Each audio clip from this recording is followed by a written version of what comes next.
Thank you. Mr. Jackson, Grove City's overcome some significant hurdles to institute your IT system. However, many of your rural neighbors in Pennsylvania have not had the same opportunities and foresight.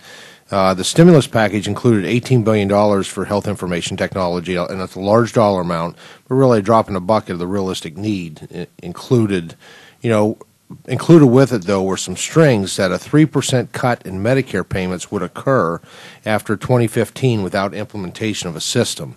What advice would you give Congress when looking at rural health providers and, frankly, are going to face, I think, more barriers than perhaps other areas in implementing this, and how can we provide further incentives for rural hospitals and doctors?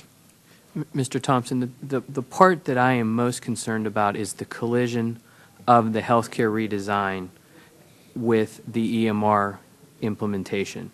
The incentives out there will provide the ability to move some providers off the fence, but ultimately you're looking at an investment that's going to be a recovery, not unlike when you install new windows in your home.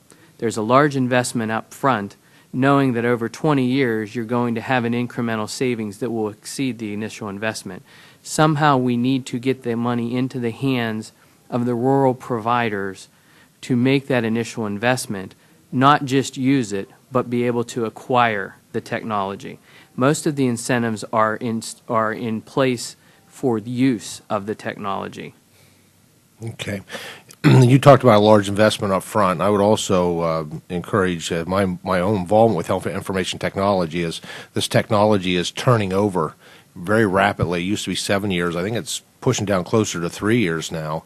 And the folks who designed this, it's a good thing, but this initial investment of billions of dollars, it's going to require billions that will have to come out of your operations, maybe every 3 years at the minimum, at the most maybe 7 years right now.